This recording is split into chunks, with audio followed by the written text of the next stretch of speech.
We're talking today about mega catastrophe, that this whole world has experienced a catastrophe, a global scale, biblical proportion catastrophe.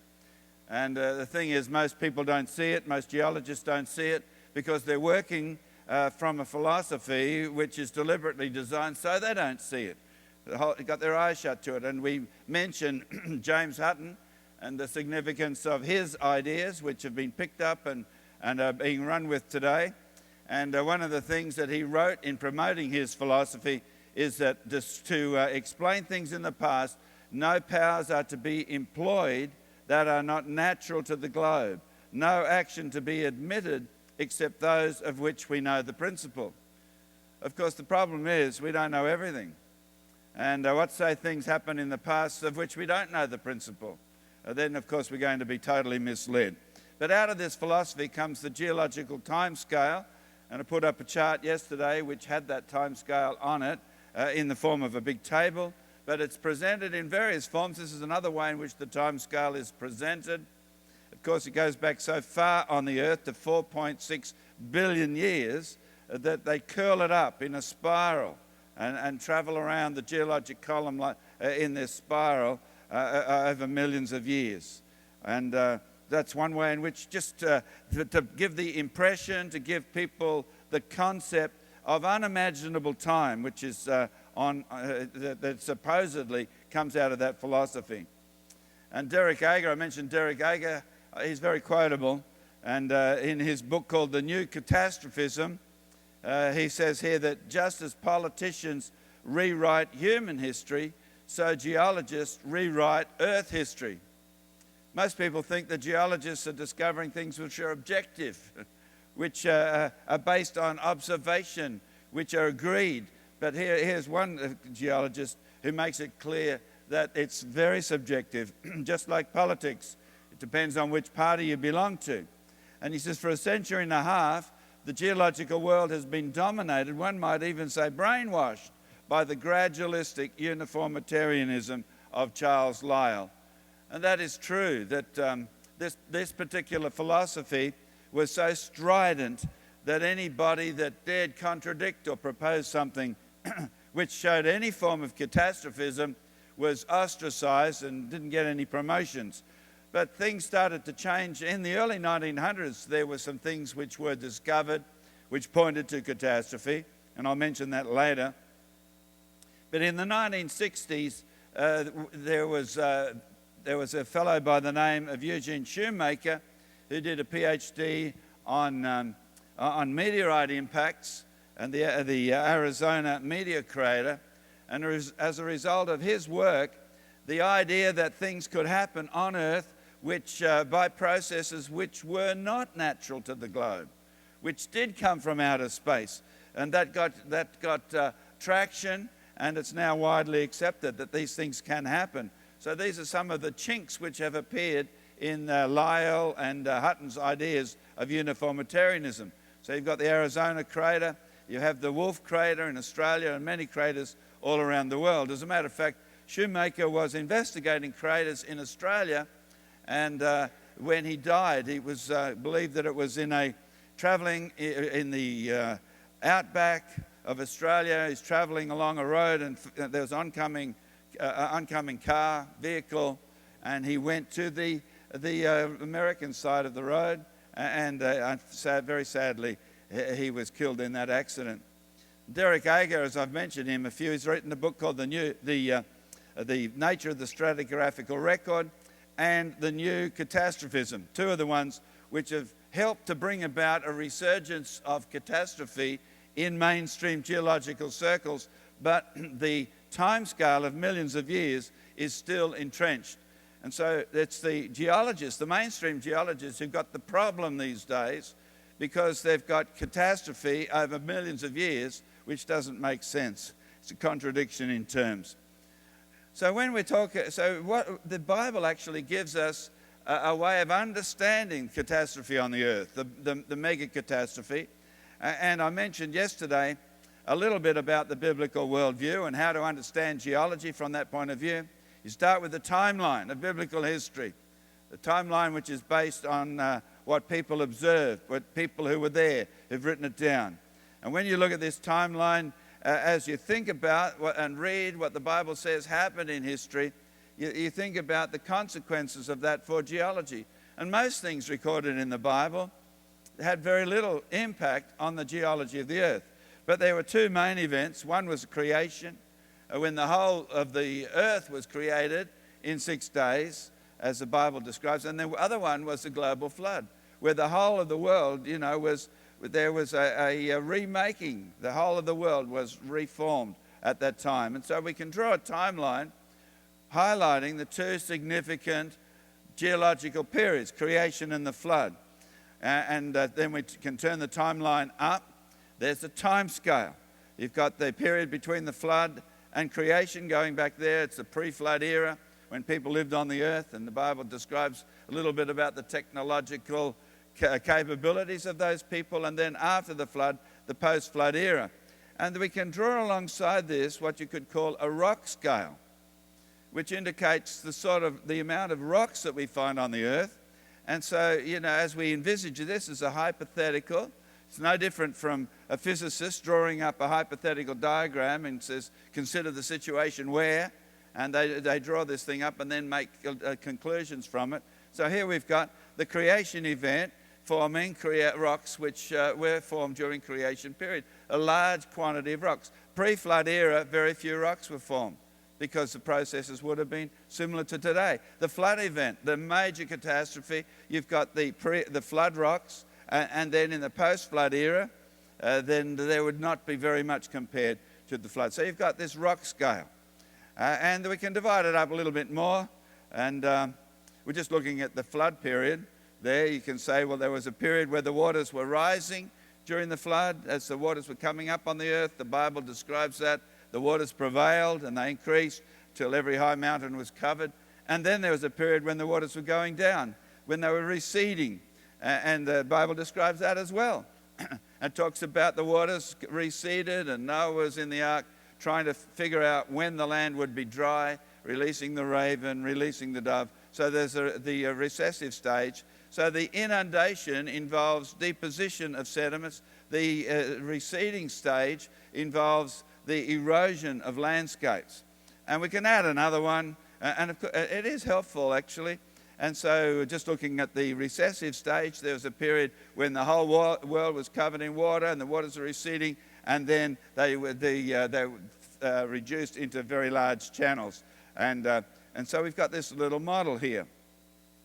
Now, I developed this just on the back of an envelope many years ago, and trying to figure out how to fit the geological column into the biblical history. And it turned out to be quite amazingly simple. And there's some rocks in Australia, the ones coloured yellow. They go near to Brisbane, and that's near where I live. And so it just so happens, as I was looking at these on geological maps, these rocks are forming the Great Artesian Basin. As I studied them, I found that they could cover a large area. They're up to something like 3 miles thick in places, 2 or 3 miles thick. They're not the thickest rocks, but they're very, very large. And that's one of the keys, is a large catastrophe would produce rocks covering a large scale. And in these rocks, we also find the remains of dinosaurs, so animals which were alive. And also, in the same rocks, in various quarries, you find this is a tourist place in the middle of nowhere, which is covering up some dinosaur footprints which were uncovered as people were excavating sandstone rocks from a quarry. So it's very, very simple actually, much simpler than I imagined it would be. So when we're looking at these sediments that cover a large part of Australia, we can say, okay, they're very large scale, cover a large area. And so that points to creation or the flood. You can't imagine sedimentary deposits covering such a large area which would have been deposited, when processes were very small, like is happening today or in the pre-flood era. And because they contain fossils, then it would not be the creation event, because there was no death and bloodshed during creation. They must be the flood event. But then these sediments contain footprints. That means the animals that were making them were alive. And so if it happened during the flood, it must have happened in the early stages, before the waters covered the whole of the earth. And so it must be the inundation stage, the inundatory stage, not the recessive stage. So you can actually draw a line on this little column here indicating where these deposits, these yellow ones, can be found. And there's on the creation.com website, you can go there and you can find biblical model, and you can actually download free charts of this thing. So I indicated last night on the geologic time scale, the one that I put up, of course, the dates you get rid of, and this period is as the waters were rising. Most of the column. And the part that's shown here is really only showing the part which has got fossils in it. You've got the Precambrian, which is many, many times over. It extends perhaps 10 times down below there. And so mostly as the waters were rising. This part as the waters were falling, surprisingly not enough. But then again, it's not surprising, because as the waters were falling, it wasn't depositing sediments, it was eroding sediments. And then at the last part here, the post-flood era, rocks formed during the post-flood. Now, I want to take you across to the United Kingdom, to Scotland actually, up in Scotland, and that's where James Hutton lived. And there's a place particularly famous for geologists. It's like a mecca for geologists around the world, because it was Hutton's sort of backyard, where he was a physician, he owned a farm there. And this is, there was a James Hutton trail opened in this area in 2006, trying to make, the area a little bit more accessible to tourists. And on this trail there's a sign, Siccar Point is the area, that's Siccar Point there. And on this, at this point there's this sign commemorating James Hutton and how amazing he was and his ideas, and explaining the rocks there. And it says there, most people at this time thought the world no older than a few thousand years. Now, why would that be? Why would they think that the world was only a few thousand years old? I mean, people in India believed it was unimaginably old. People in Egypt believed it was very old. People in China, well, they're not quite sure about that, but certainly in Europe, they believed it was only a few thousand years old. And of course, that comes from the biblical account. The Bible clearly teaches the age of the earth through the genealogies and other things. But he says here, Hutton realized that geological time is virtually unlimited. Well, he didn't actually realize that. It came from that philosophy where he said we can't use anything that we don't understand, that we can't see happening today. And so it wasn't a realization. He assumed that geological time was virtually unlimited. And Siccar Point is up there just to the east of Edinburgh. And when you go down to the place, it's quite steep in the embankments. You can see these rocks. And for any geologist, these rocks are really wonderful. You can just see them up there. It's all cool. I can see them really good on my computer. But this lady standing at what you might term a contact, something that what's around her around her body. You can see that they're slightly reddish colour. And what's down below her feet, a slightly grey colour. And this is Siccar Point. And it's interesting that the Geological Society of America, in their in-house magazine for geologists, featured creation geology or flood geology, features Noah's flood. It actually is a picture on the cover of the ark, which is about the right size. It's the right dimensions. And it's written by a guy called David Montgomery, and he wrote a book about this. And it says, when geologists unequivocally dismiss the idea of a global flood and recognize Earth's antiquity, so the geologists dismissed the idea of Noah's flood and recognized Earth's antiquity. So that's Hutton's assumption. It's being put forward as if it's a geological discovery. But what happened is geologists have decided that the Earth is old, not based on evidence, but based on that philosophy. And so when they did this, what happened? He says here, many conservative theologians acknowledged that there was more to the past than literally spelled out in Genesis, the opening chapters of the Bible. And that's what happened, is that many people in the church, because it's to do with geology, It's a specialist field. Many theologians felt they weren't qualified, and so they then tried to reinterpret Genesis to fit in with the new geological philosophy. So it wasn't a discovery. It was actually what you might say, the many in the church surrendered. They surrendered the truth of the Word of God for a new philosophy that's been come up and becoming popular. And it's interesting that at Siccar Point, just nearby there, one of the key things about it is that in this geological magazine, what they feature as the evidence for this slow and gradual, which is what James Hutton featured, is Siccar Point. Can you see there? That's the picture of Siccar Point.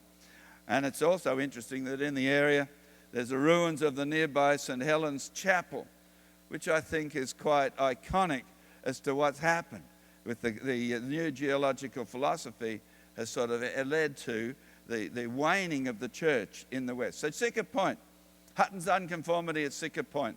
So here we've got two different types of rock which meet. And it's supposed to be evidence of millions of years of time, eons of time, unimaginable amounts of time. So you've got the old red sandstone on the top, the layers of rock almost horizontal, and you've got the Caledonian strata underneath where the layers of rock are sitting almost vertical. And James Hutton said, look, having a look at this, it would have taken eons of time for the strata underneath to be deposited in the oceans. With the way the sediments are washed down the oceans and the rivers today, it would take a long time to build up all those sediments. And then they were uplifted by heat in the earth, within the earth, and then they were eroded down, and that would take eons of time for that to happen. And then you've got the old red sandstone being deposited on the top, slow and gradual. So at this point here, what we're looking at is there's no vestige of a beginning. There's no sign of an end. And so Hutton came up, it was a Hindu idea of cycles and cycles and cycles on the earth, and he really imagined an eternal earth, which of course has been totally contradicted by the first and second laws of thermodynamics. So when we go to Siccar Point, here's a little picture of it. You can see the grey layers on the bottom sitting vertically. And you see the cracks running along. Can you see that? And then you can see the red layers. There's just little segments of them sitting on the top. And of course, when at Hutton's time, he didn't even know. He says, no powers would be employed except what we know. And so what did he know? He imagined that the sedimentary layers were deposited just like rain. Can you see the little dots there? And so this sediment's going into the ocean and it's raining down onto the bottom, just dropping down slowly and gradually, building up the different layers. And so that's what he imagined was happening. And so, and because of that imagination, he got the idea of eons of time. In 1929 there was an earthquake in the Grand Banks on the continental shelf in North America. I think it was up there.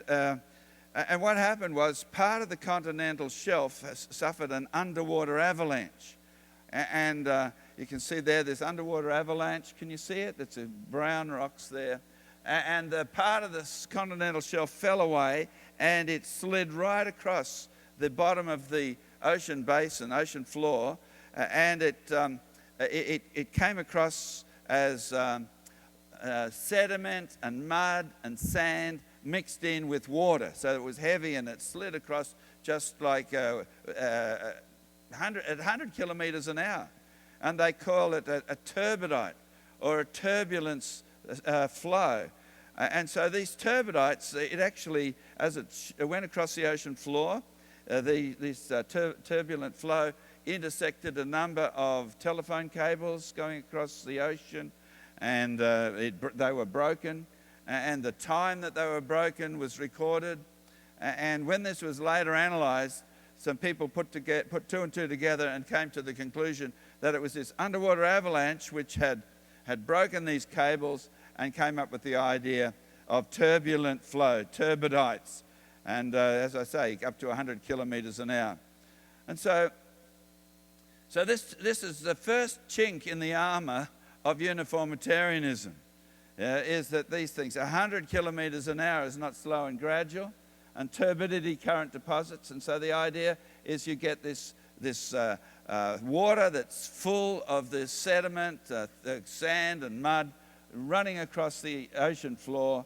And when it settles down, and it doesn't take long to settle down, you've got sandstone, which is poorly sorted because it's been carried along and hasn't had time to sort into the different sizes. And then you have mudstone sitting on the top of it. And also it's discovered that these turbulent flows, they can have multiple ones happening all at the same time, one after the other, running across the ocean floor. And so one after the other, these things form the deposits. Did we get that there? Did you see that go across? There we go, one, and there's another one there. And they just continue to build up. And you find these turbulent deposits right around the world. They're very, very common. And as geologists sometimes say, they're very, very boring because it's just all the same. And so that's what we see in the Siccar Point. We see them sitting on the end. So they've been deposited horizontally, and then later they've been tipped on their end and then shaved off. And so the very turbulent deposits that are there indicate that it was deposited rapidly. So much for Hutton's idea that it was an icon of slow and gradual, a rapid deposition. And then at the contact between the overlying old red sandstone and the vertical underlying turbidite deposits, if they'd been sitting there and just weathering in the weather for a long period of time, weathering down, then you would expect the hard layers to stick up high and the soft layers, like the mud parts, to weather down low. So you'd have uneven contact between at that point. But in actual fact, when you look at you actually see that the soft and hard strata are cut evenly, indicating that it wasn't slow and gradual weathering, but that it was a rapid process. And so you can see there's a picture of the contact between the Caledonian strata underneath and the old red sandstone at the top, indicating that it formed rapidly. And also in the top layer, what we find is there's broken rock in the layer that's sitting on top of the strata, indicating a rapid flow that's been ripping up the material and depositing in the bottom layer. A breccia layer, which means broken rock. It can be angular. Also, there's some rounded parts and some quite large in that layer, indicating that the process over the top was also rapid. And when you look at the old red sandstone in the area, you can see that it's got some thick layers of strata, which is sand which is deposited, indicating that it was large water flows. And you can see the cross beds that this girl is pointing to, the layers which are on an angle through the strata, and again indicating water flow, and you can actually see what direction that it was flowing in. And also in the area, you can see some of the sandstone stuff that's standing up. And you can see a man standing alongside. It's quite a large exposure. You can see that some of the strata have been distorted, soft sediment deformation, indicating that the sand was deposited and then some sort of maybe earth movements have caused this deformation. So you get a lot of sand deposited all at once, and it's disturbed before it has a chance to solidify and to become really hard. And so this icon of many ages, which is taught in geology, and many geologists and students are taken over there on field trips, is actually an icon of catastrophe. And we can put it on our little diagram here, Siccar Point, Scotland. We can show that this is where the turbidites were deposited as the floodwaters were rising, and this is where the uplift occurred that tipped up those deposits, and then they were shaved off, and then the overlying old red sandstone was deposited on the top. So a large catastrophe is evident, but James Hutton had blinkers on and decided that he wasn't going to recognize it. And you know, it's interesting. I think, did I mention about these Epeiric Seas during the Cretaceous, these seas which covered large areas of the continents? And it's interesting, Derek Ager, one of the things in his Nature of the Stratigraphical Record, he talks about the persistence of facies as one of these surprising characteristics of rocks on the continents of the world. That means the persistence of certain types of rocks. That's what it means. That's all it means. So you might find that the white chalk layers, they persist for huge areas. Or you might find that the old red sandstone covers a large area. So there are two different types of rock. The chalk is one type, the old red sandstone is another type. And he says this: at certain times in Earth history, particular types of sedimentary environment were prevalent over vast areas of the Earth's surface. So here we've got mega catastrophe, mega processes. You see, today, different environments are fairly localized. You know, you have a beautiful environment here in northwest, in Washington here, but if you go a little bit to the east, the environment changes. It becomes quite dry. And so if you go to the south, the environment changes. If you go into the ocean where the sediments are being deposited, different environment. So it's all very close together. But here, Derek Ager says, these different environments were prevalent over vast areas of the Earth's surface. And in his book, he names, these are a few of the ones that he talks about. The Upper Cretaceous chalk layers over huge areas. The Ergonian limestones covering huge areas of the continents. The coal measures, they also cover large areas of the continents. The old red sandstone, the basal Cambrian quartzite. So you've got these particular, something was happening during Earth history which made these rocks cover a large area. And so here we're talking about mega catastrophe. And we see it at Grand Canyon. And this is one of the really cool maps that you can get from Grand Canyon, the cross-section of the area. And this is the canyon here. This is just the canyon. It just looks a tiny little notch in this diagram.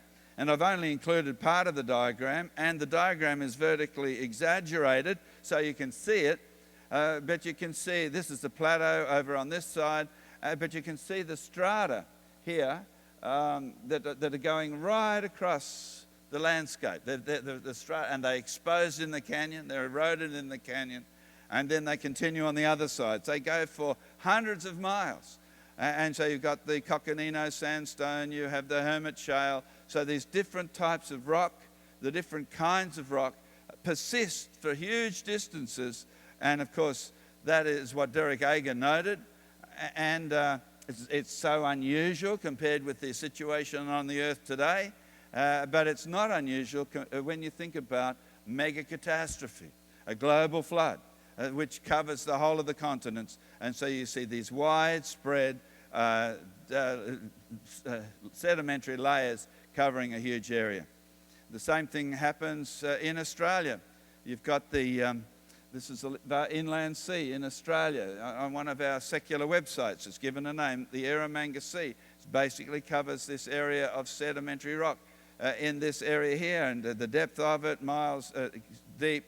But on the edge of it, there's a nice gorge called Carnarvon Gorge out in outback Australia, where it's very dry. But inside this gorge, it's quite lush, and there's water around.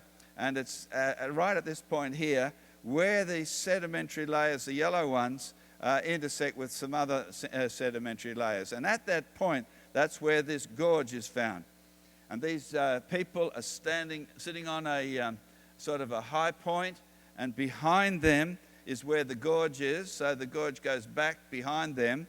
But you can see that the sedimentary layers are exposed in these cliffs, something like around Grand Canyon, and they just stop nowhere. They just are cut off. And you can see a couple of, there's a layer at the top and one further down on which they are sitting as well. Now the interesting thing is, this indicates that this particular environment in which these sedimentary deposits were depositing covered a much larger area than actually what we see now. What we see now is only a remnant of it. And you can dig up the geological maps. Geologists are great for the information they provide, the accuracy of their observations, and the the precision of their recordings and what they document. And this is a cross-section, a geological cross-section near Carnarvon Gorge. The little pink thing at the top is a basalt cap, and that's it sitting at the top of the gorge.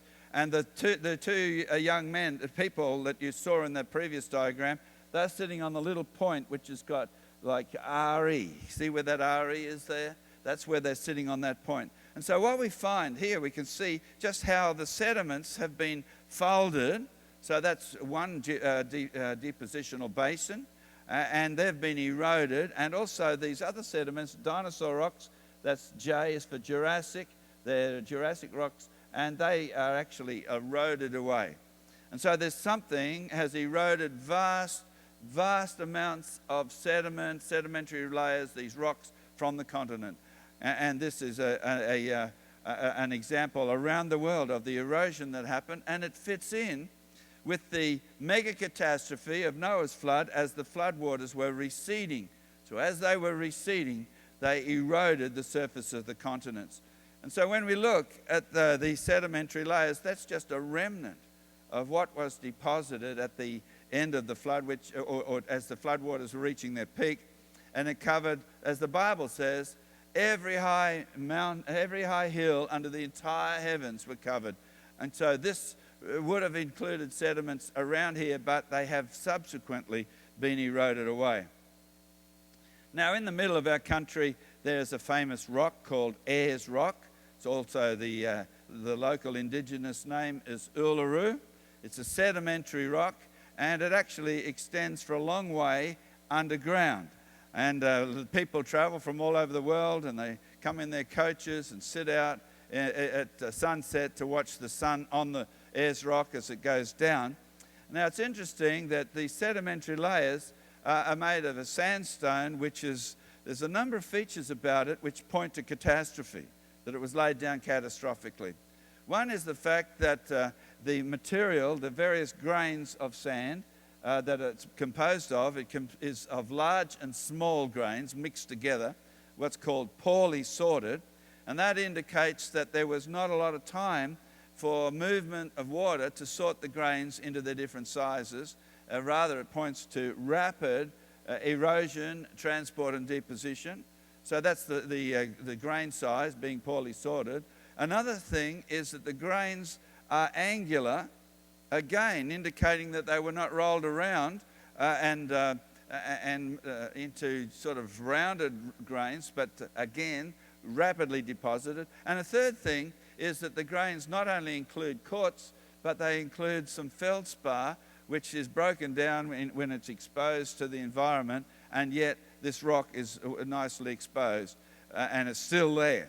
And so this is a little diagram showing where Ayers Rock, where Uluru sticks out of the desert, and here it is just a little bit sticking out, and a lot of it is underground, and you can see that there's been a lot of faults and movement of the rocks after they were deposited, a huge pushing around of the surface.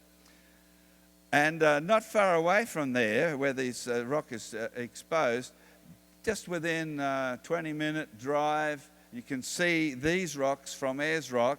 This is called the Olgas. When you drive down here and go for a walk in between some of these heads which stick out of the desert, and these are some 1,000 feet high, something of that order, 800 feet, 1,000 feet. When you walk in, one of the surprising things is you find that this whole thing is composed of very large boulders, which have been rounded, and it looks like they've been carried along by water in a river, and it must have been a lot of water to be able to round such large rocks like this. And when you look at the edge, you can see here you can see the whole exposure is made up of rounded rocks, a conglomerate.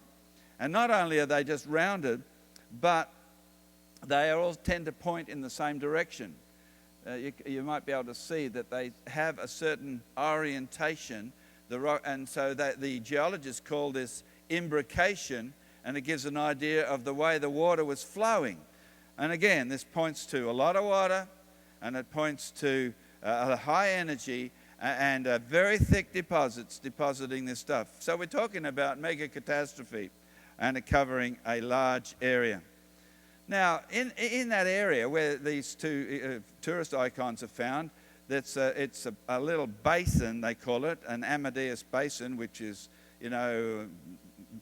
many hundreds of miles wide and a couple of hundred miles high, this basin. And this basin has got lots of sedimentary rocks which are laid in it.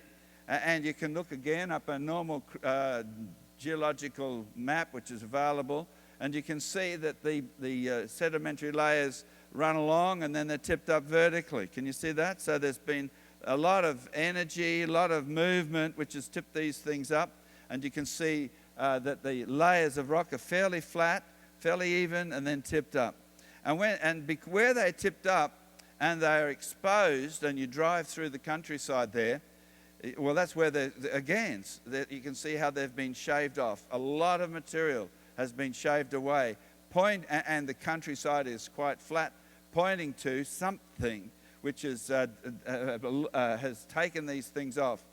And when you drive through the countryside, you can see where the rocks are tipped up, that they're sitting almost vertical, and you can look along them. You're actually looking along the sedimentary layers as they were deposited.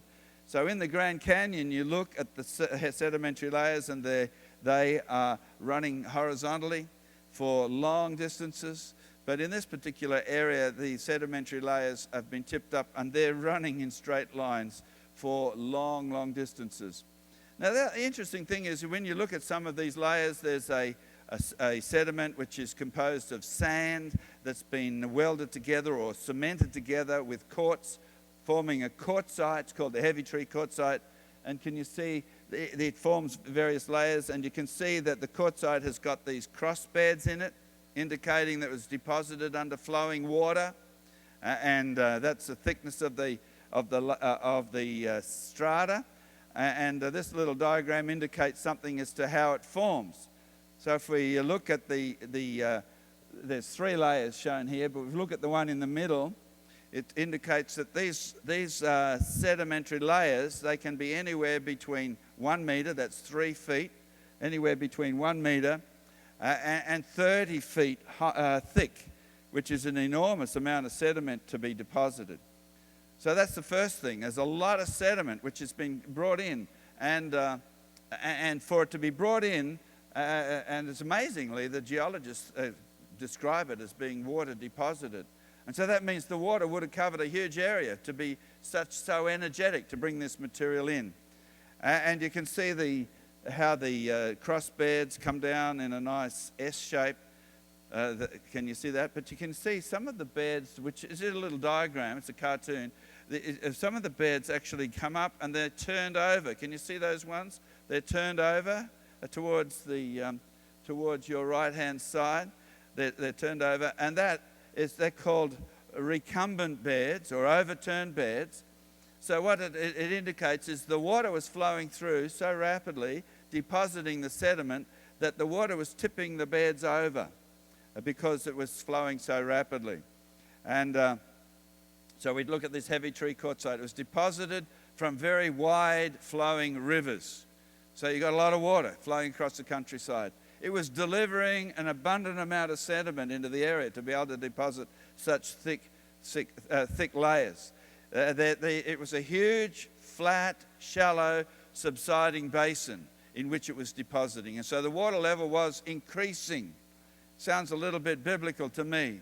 The waters increased, and they increased greatly, and they lifted up the ark. So the water was, the basin was subsiding, which is another way of saying that the water level was increasing, and as the sediment was filling it up. And there was high energy water currents. This is just out of a secular paper that you pick this stuff up. And the water currents initially, they were reversing backwards and forwards to start with, and then as the sediment was deposited, the water became just flowing in one direction. And so you'd think with such a high energy deposit, that this would cover a large area of the continent, and indeed it does. There's actually a number of sedimentary basins in the area. You can see the Amadeus one in the middle, but there are other basins scattered around. And the reason why they're scattered is because the intervening sediments have been eroded away. So these are remnants. And geologists are now thinking that there was once what they called a super basin in the area. They've given it a name called the Centralian Super Basin. And this would have been deposited early in the flood as the floodwaters were rising. And so we do see these evidences around global catastrophe and evidence of mega catastrophe on the earth. And there's a lot of interesting stuff. For example, here's another one that was on the front cover of the Australian Geologist. You can see a fellow that's standing alongside what looks like a big, thick column. Can you see that? And he's with his back against some sandstone layers. And he's standing on something on the bottom, which is actually a volcanic rock. And this is sandstone layers, this is a basalt base, and this is a sandstone column. And this again points to mega catastrophe. So you've got the sandstone layers. It's been deposited by water. And while it was still soft, you have the basalt, which is intruded at the base. So the basalt is a volcanic rock which is hot and really, really hot. And as a result of that, it heats up the water at the bottom of the sandstone, and the water circulates. Maybe it even boils, and it produces this sandstone column as a result of the movement of the water. And there are a number of columns that are found, again, an evidence of mega catastrophe. You know, one of the guys, a very famous Andrew Mile, he's a sedimentologist and written lots of material and a stratigrapher. He's written an article just recently, when was it, 2014, and he's saying we need a new approach to uniformitarianism because of the disconnect. See, the geologists are realizing this idea of uniformitarianism is not working. The disconnect between those working on the modern and the ancient record. Charles Hutton and Lyell said we've just got to use the modern and apply that to the ancient.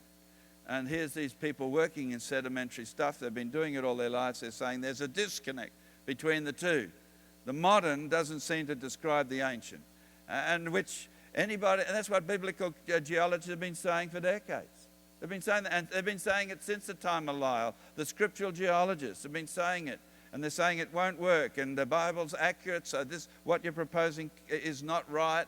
And here these people, 100 years later, what's it, 1830, 1930, so it's over 150 years later, who are recognizing that it doesn't work.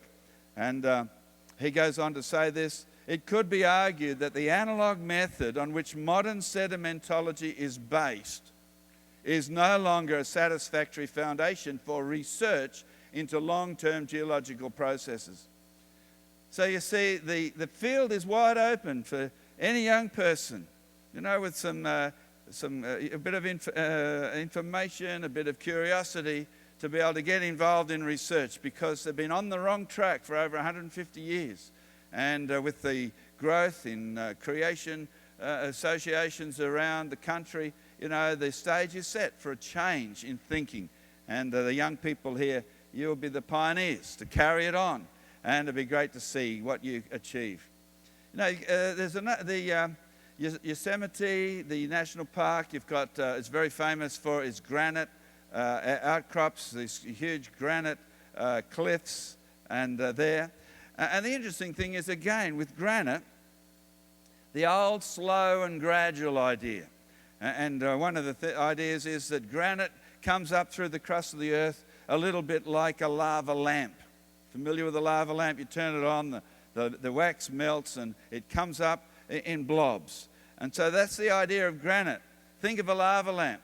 And this lava blob could be 10 kilometers, it could be 6 miles or more in size, and the thinking is that it pushes itself up inch by inch through the crust until eventually it reaches the surface, slow and gradual. And so of course you can't believe in Noah's flood because of granites, because they take millions of years to form. That's the idea.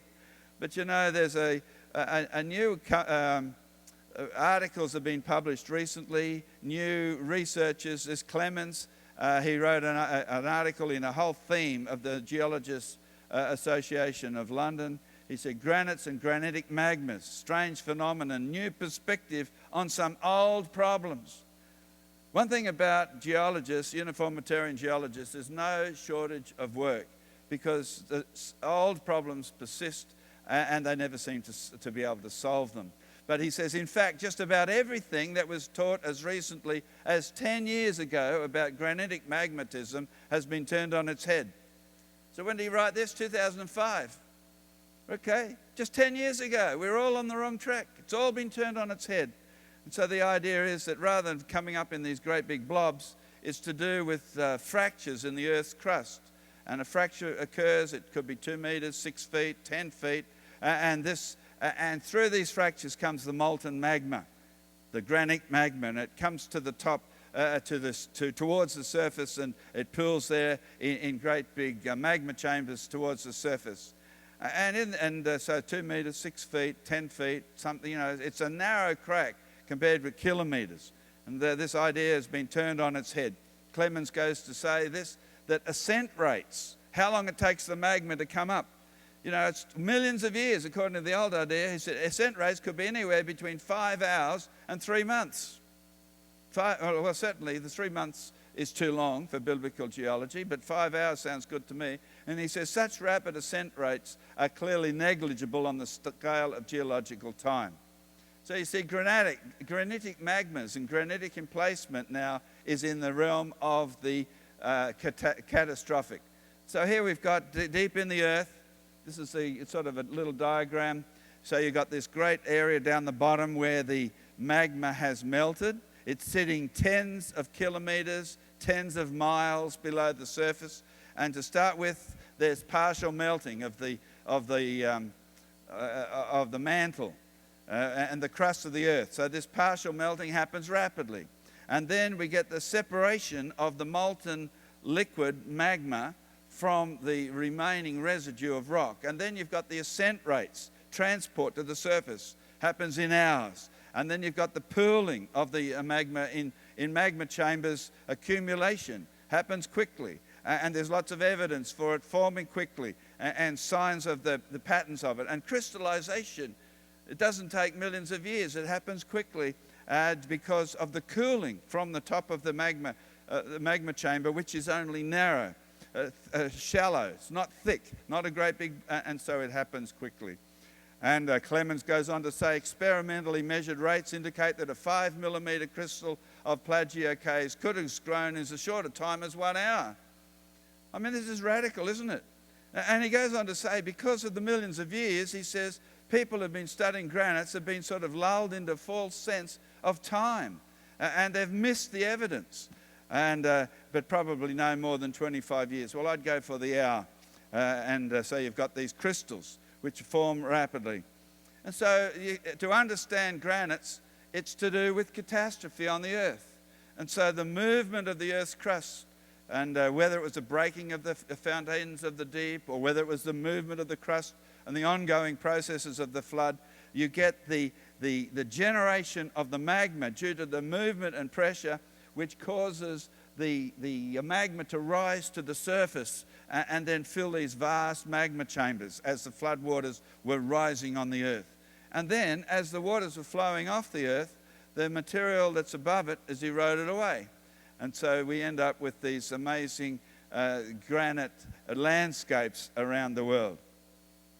So we see here, another evidence of mega catastrophe that's around the earth. So we talked here, just mentioned about the floodwaters receding, and I'll just touch on that briefly as we look at Grand Canyon again. And you can see the Grand Canyon and the plateau. But we see in this landscape, and when you've been there, you will see these cliffs. There's a whole staircase of them, the Vermilion Cliffs, the grey cliffs, and then there's the pink cliffs. And so as well as the strata that goes over such a vast distance, we see that this erosion, the surface has been eroded by material, by processes which covered a very vast area. And that's consistent with the waters flowing off the earth during Noah's flood. And so the pink cliffs, of course, that was where there was erosion happening as the waters were covering a larger area. As they reduced and the waters dropped a little, you get the grey cliffs, which are eroded, and they go to a large area, and then the vermilion cliffs. And after the erosion, you get the uplift, so the Grand Canyon is actually not quite, these layers are not horizontal. So we see here, Derek Ager, always quotable, and he says this: so the past, as now interpreted by many geologists, is not what it used to be. It's not what it used to be. It has certainly changed a great deal from what I learned about it in those far-off days when I was a student. And if he'd have believed the Bible, he would have got it straight from the beginning. And wouldn't he? He would have got it straight from the beginning. He could have been involved in developing some quite elaborate things in biblical geology. Whether it'd help his career or not at those times, probably not. But anyway, he certainly would have had the privilege or the pleasure of being able to see that what he thought about the theories fitted with the evidence. And that's what the Bible says, isn't it? In Psalm 119 and verse 105, we read there that your word is a lamp to my feet and a light to my path. In other words, the word of God, it reveals the truth. And James Hutton says we must only use processes that we know what they are, that we are aware of. But of course, we are so limited in our knowledge. And that's why we need a lamp to show us the way, to go to places that we do not know. And that's what Psalm 119 says. Your word is a lamp to my feet and a light to my path. It applies in our lives, and it also applies in the various research and understanding of the world that we do.